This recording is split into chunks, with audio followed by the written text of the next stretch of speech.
What if a book refused to end? Not because its author died before finishing it, not because its story was too vast to contain, but because it was still being written. Imagine opening a manuscript, old, fragile, forgotten by time, its pages filled with careful script, its ink aged, its parchment worn, a relic of another age, a finished work, or so you think. But then you turn the final page and realize something is wrong. There is no ending, only a sentence, cut short, as if the writer had paused, mid-thought. And when you return the next day, there is more. New lines, fresh ink, still drying. No one entered the room, no one touched the book, and yet it continued. Who is writing it? What are they writing? And more importantly, are you meant to read it? Before we uncover this strange and unsettling story, welcome to Whispers of the Middle Ages, a place where forgotten voices speak again, where history is not only remembered but felt. We bring you daily stories, strange, eerie, and often unexplained, from the shadowed corners of the medieval world. So, if you are drawn to mysteries that refuse to rest, make sure to follow the channel, because some stories are still being written. The monastery stood far from any road, not abandoned, but not truly inhabited either. It lingered between purpose and decay, as though time itself had forgotten whether to preserve it or let it fall. Few visited, fewer stayed. It was during the early winter that the manuscript was found. A small group of monks had been sent to catalogue what remained of the monastery's library, if such a word could still be used. Shelves sagged beneath the weight of centuries. Scrolls had collapsed into dust. Bindings had split, their contents spilling like silent confessions onto the stone floor. It was Brother Ulrich who discovered it. Not because he was searching for anything unusual, but because it did not belong. The book lay upon a desk at the far end of the chamber, not hidden, not buried, simply present, as though it had always been there. It was larger than most manuscripts, bound in dark leather, worn but intact. No title marked its cover, no symbol, no indication of origin. Ulrich approached it slowly, not out of fear, but out of something harder to name. A quiet hesitation, as though the act of opening it might carry consequence.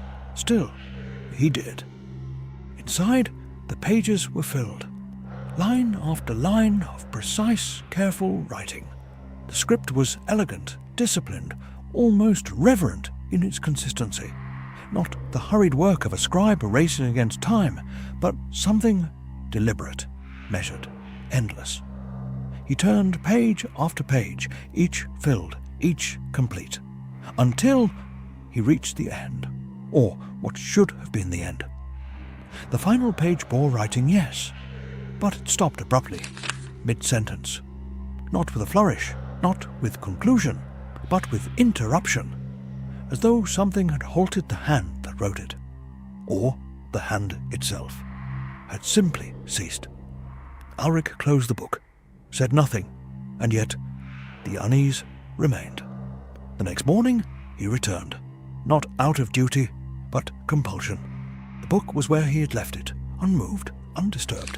He opened it again, turned to the final page, and froze. There was more. The sentence had continued, not corrected, not rewritten, but extended, as if the pause from the day before had merely been temporary.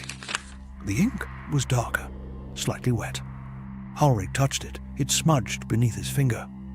Fresh. He stepped back, looked around the room. Nothing. No one. No sign of intrusion.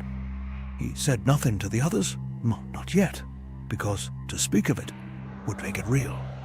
Days passed, and with each day the manuscript grew. Not rapidly, not in sudden bursts, but steadily. patiently, as though guided by a will that understood time, or differently. Each morning, new lines appeared, each written in the same careful hand, the same measured script, the same unwavering control. The monks began to notice. At first, they suspected one another. A quiet accusation passed between them, but none confessed. None admitted to touching the book. Locks were placed upon the chamber, keys kept, watch assigned. It did not matter. The writing continued. No door opened, no step was heard, and yet the pages filled. What was being written? At first, the content seemed harmless, observations, records, fragments of thought. But slowly, something changed. The text began to shift, to reflect, to observe not the past, but the present. Events within the monastery appeared upon its pages, conversations, movements, details no outsider could know. And then, names. Brother Tomas was the first to refuse reading it.